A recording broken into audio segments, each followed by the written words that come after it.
Okay, our next speaker is Richard Wortley from the University College London, and he will be presenting on the contacting of adolescents on social media by suspicious accounts. Good afternoon, thank you very much.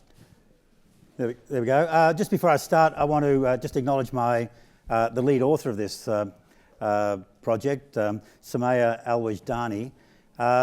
These are data from her PhD, which I was co-supervisor with Jyoti Ballier. Since she graduated with a PhD, she's now a safety advisor with Sony in the UK, so I couldn't get here for this presentation, so I'm doing it on her behalf. Now, the other thing I'd point out is that Samaya's background actually is in IT. She's got a degree in computer science, undergraduate degree in computer science, and just one of my hobby horses is to get social scientists to team up with computer scientists if they're going to be doing research in this area.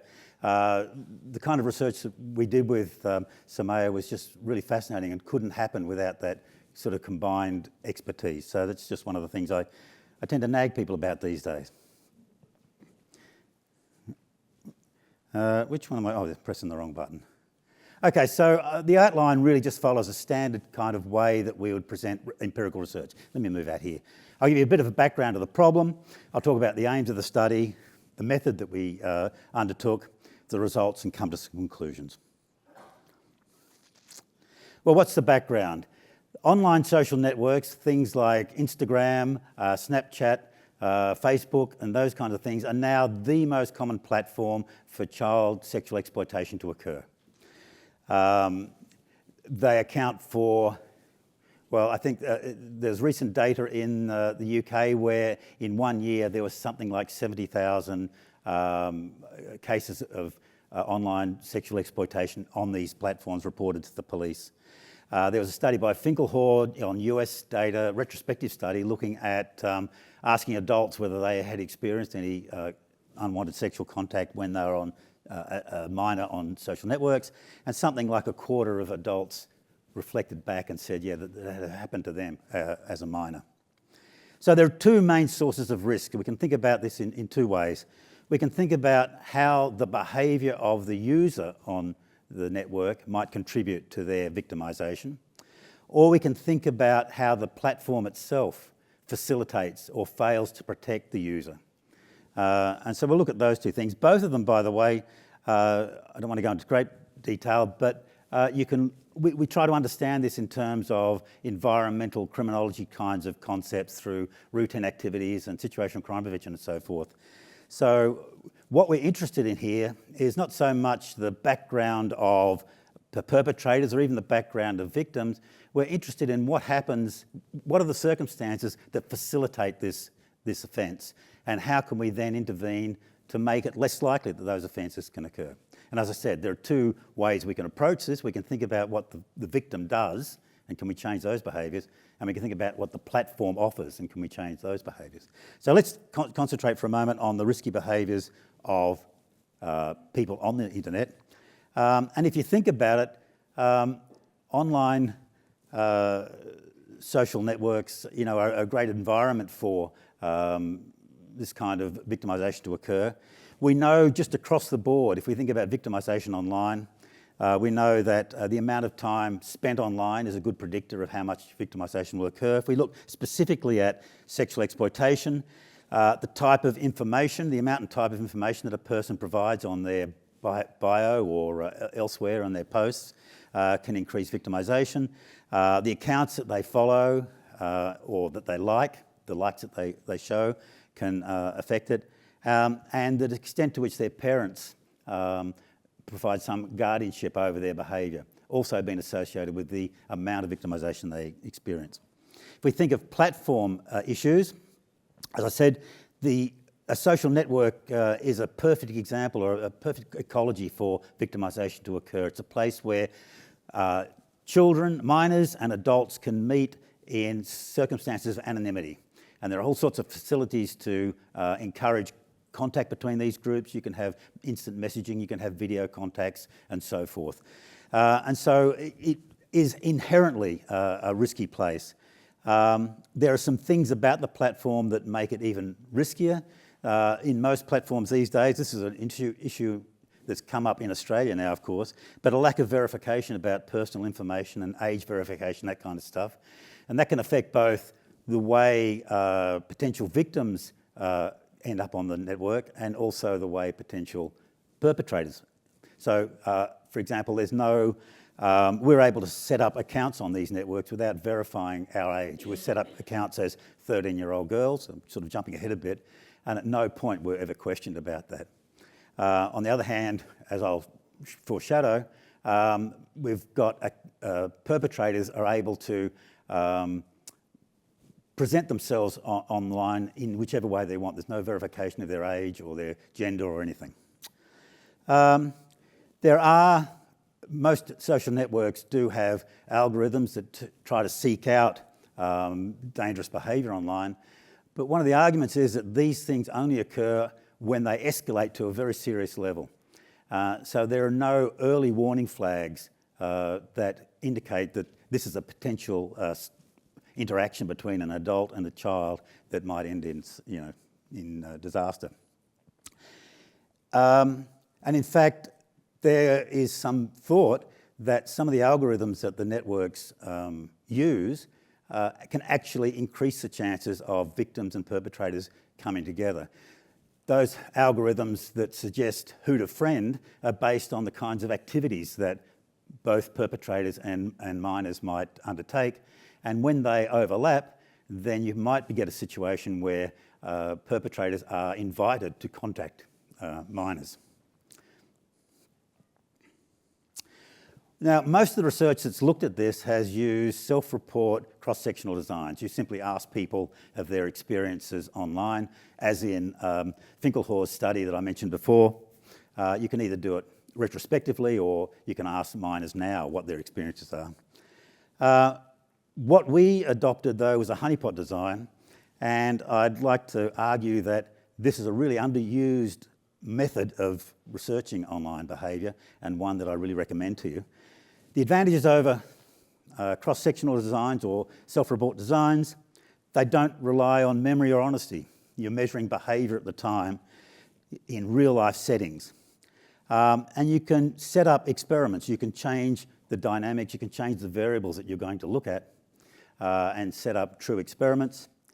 And you're also minimising selection bias because people are self-selecting to get into the study. So I'm going to present you some findings from our honeypot study, but I really recommend that to you as a design if you're interested in online behaviour. So we had three research aims. How risky is the online social network environment for young users? And specifically, how likely is it that a young user will be targeted by a suspicious account?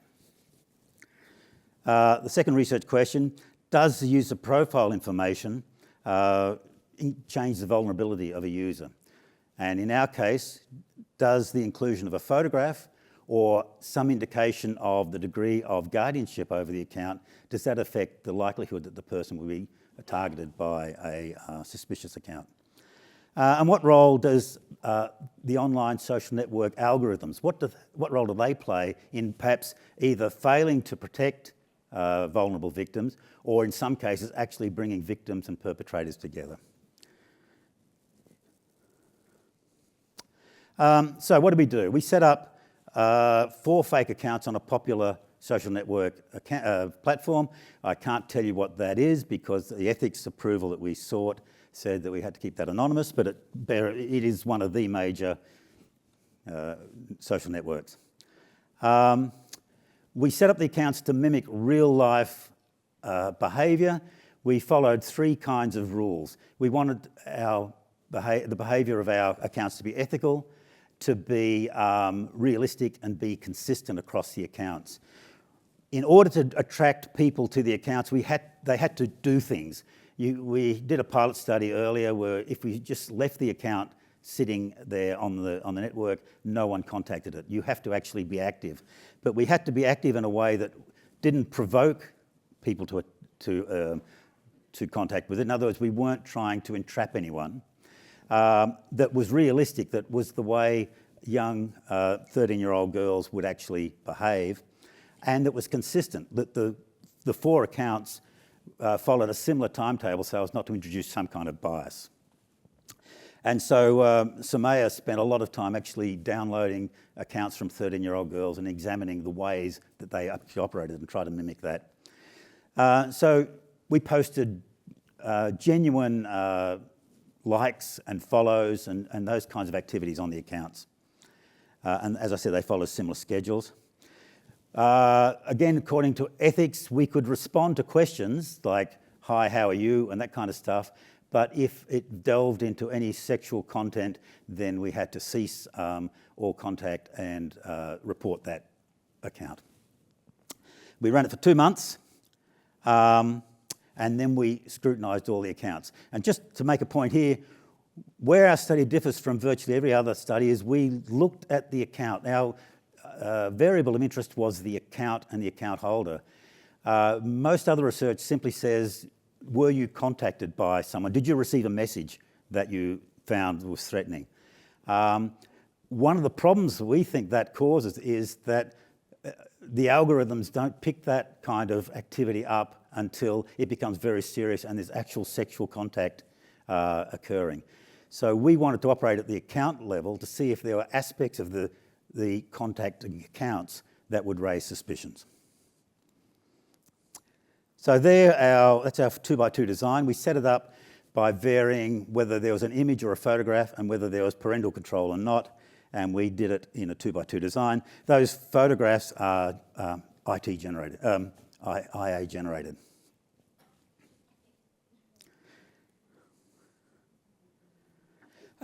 So crucial to this is defining suspicious accounts. We had 4 flags that we went through. We looked at every account that followed one of the girls, so first thing we looked at is the holder an adult. Now there may be reasons for an adult to follow a 13-year-old girl, but we thought that was something to investigate. Yeah, maybe they were, advertising something, that would be okay, but that was something that raised a flag. Does the account holder have a history of following children? Does the account contain or send harmful or illegal content? So is there pornography on the holder account or whatever? And does the account engage in flirtatious interactions with the fake account? And we scrutinised Samaya scrutinised every account that that contacted them for those criteria. So we ended up getting something like, we ran it for 2 months. There were something like 300 contacts made to the 4 accounts. We eliminated some 30 or so of those that were from bots and so forth, which left us with 268 legitimate contacts. And you can see that probably, a third of they were 3 times more likely to receive suspicious contacts than benign contacts, 67 versus 201. And in particular, suspicious accounts were more likely to send direct messages or videos. Now the problem with this is that it violates kind of independence because some of those were from the same account holder. So our dependent variable then became the account itself rather than the message. And when we did that, we came up with 136 accounts. So those 268 messages came from 136 accounts. And again, you can see, these are the suspicious contacts, by the way. I'm jumping ahead to each of the 4 accounts. So as I said, we ended up with 136 accounts, and these are just a breakdown of them. They were much more likely to be male. The suspicious accounts, they were much more likely to be over 20. They were, almost half of them had actual harmful or indecent contact, and most of them were also following children, comparing across benign and suspicious. So here's an example how this was operationalised. We haven't got time to read them, but basically these are typical kinds of accounts where people are following girls. They're just following girls. They're adult males, and after a while they start sending messages that contain some kind of flirtatious or, in many cases, indecent material. So we wanted to find out whether the characteristics of the accounts, of the fictitious accounts, influenced the contact. So we aggregated photo versus non-photo, and we aggregated supervision versus non-supervision, and looked at goodness of fit for them. What we found was that having a photo did significantly increase contact by all people, benign and suspicious accounts. The guardian the guardian characteristic didn't have a main effect, but there was an interaction effect with the photo and the guardian. So the most vulnerable were children who posted a photo and said they didn't have, or didn't indicate that they had a guardian looking after their accounts. What we found, though, was that this applied to both benign and suspicious accounts. So these characteristics were just attractive for people, but they were equally attractive to suspicious and benign account holders. And we're able to pick that up in a way that a lot of other research hasn't been able to. They simply can show a correlation between posting these materials and this information and getting contacts, but not that, in fact, it's just a generic kind of finding. So this just shows the interaction effect. When we combine the photo with no guardian, we get an accelerated vulnerability. But again, this accelerated vulnerability cuts across both characteristics, or both categories. As I said before, one of the things we're interested in is whether the behaviour of the platform itself encouraged contacts. So once you're on the platform, you start getting notifications of, or recommendations of, other accounts to follow. And this particular network had they would identify 3 reasons for notifying you of someone that you should contact. One, that you had mutual friends with them. The other, that you're both new to the platform. And then this mysterious kind of recommendation algorithm that just was, we recommend you. We couldn't find any information that really described why that recommendation occurred. And what we found was that, again, nearly a quarter of the accounts that were actually recommended by the network were suspicious accounts. And when we went in to look at those suspicious accounts, so 32 of the 120 accounts that we looked at, some of them contained explicit pornography, explicit violence, and that kind of thing. So the conclusions. Around 2/3 of all contacts were from suspicious accounts.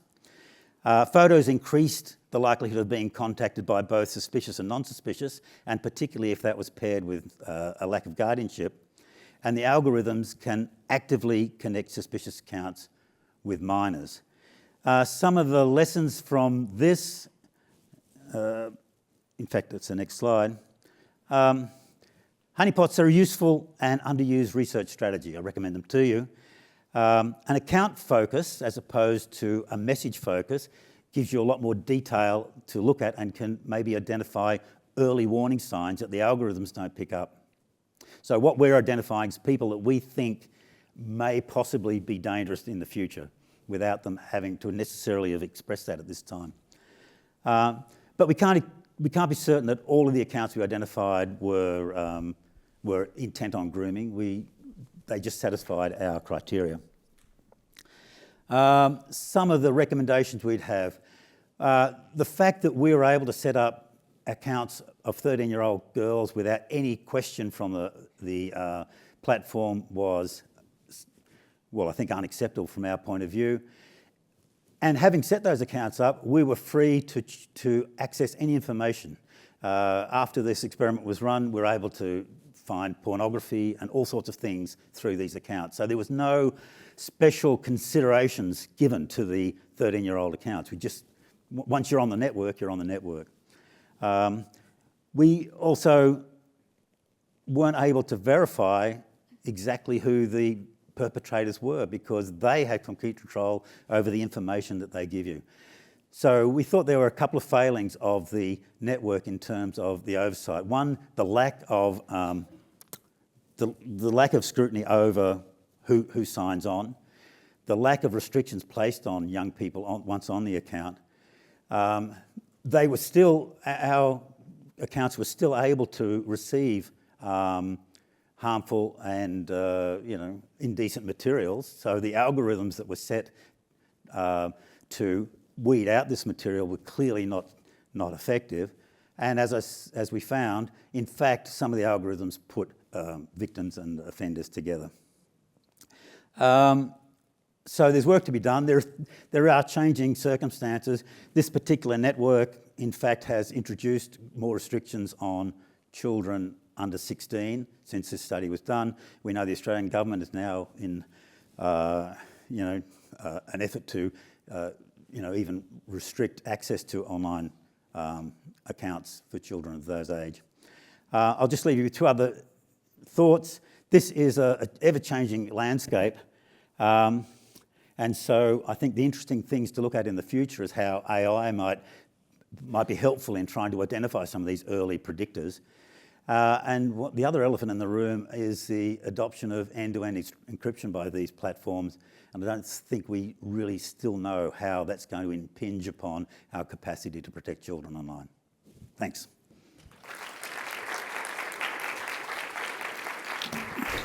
Okay, thank you for that. So we can take a couple of questions, either from the floor, one down here, or on the Slido, I can check.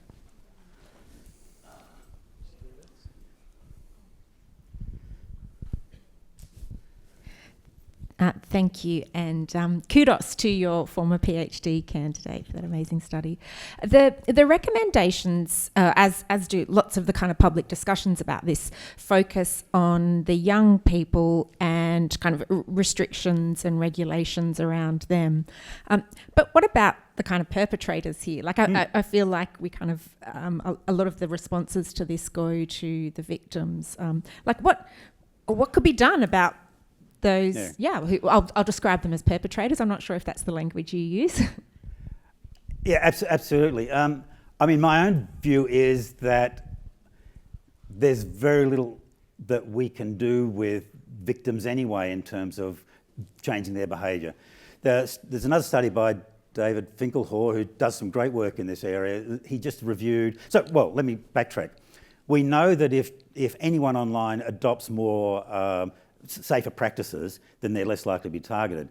What we can't show is that we can actually change that we can teach people to do safe things. So Finkelhor just reviewed 20 or so programs that were trying to teach online safety and makes 2 points. There's no evidence that these programs actually change behaviour. And also he says these programs are all based on a fallacy of the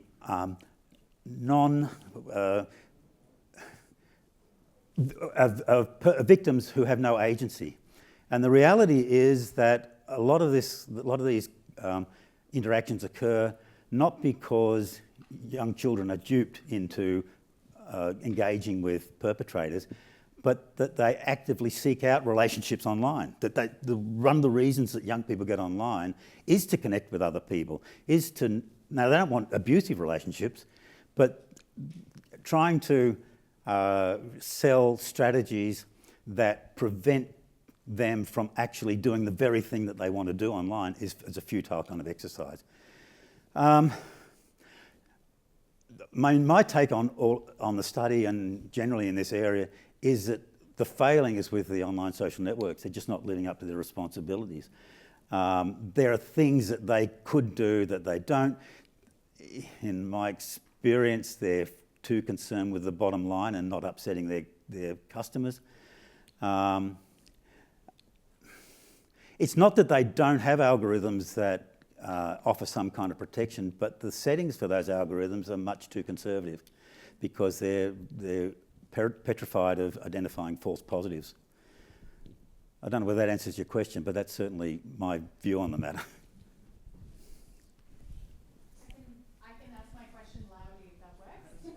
Just to follow up from there, thanks so much.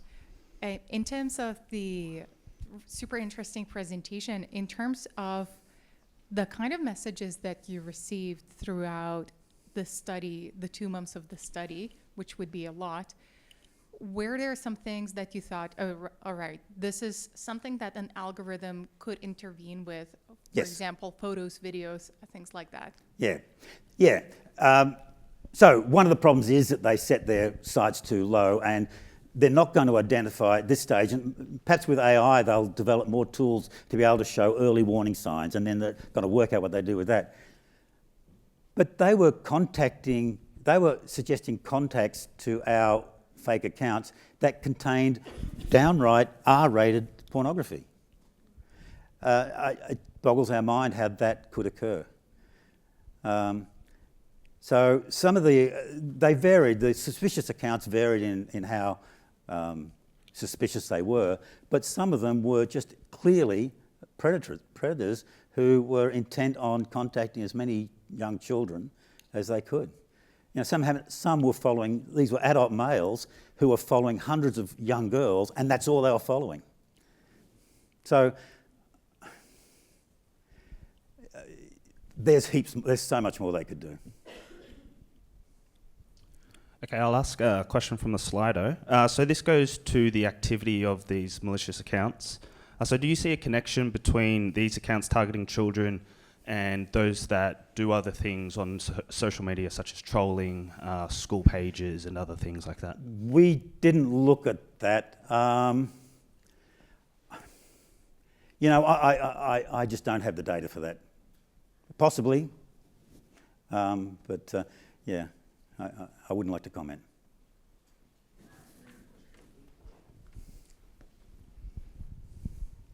Thank you.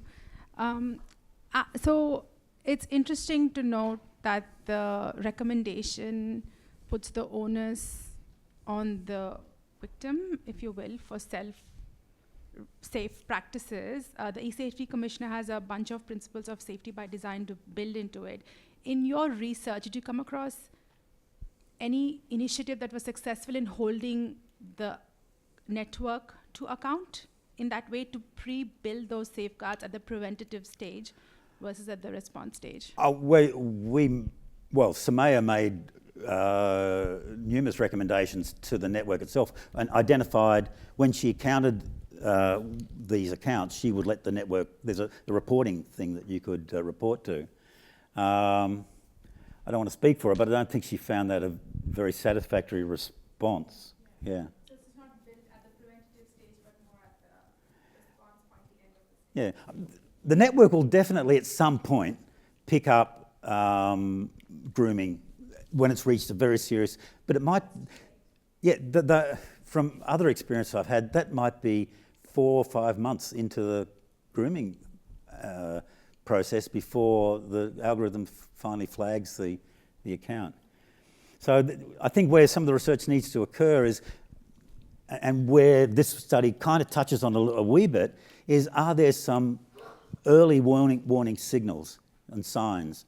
You know, I just think that if you're a male, an adult male on one of these accounts, and all you're following are 13-year-old girls, I think that's kind of suspicious.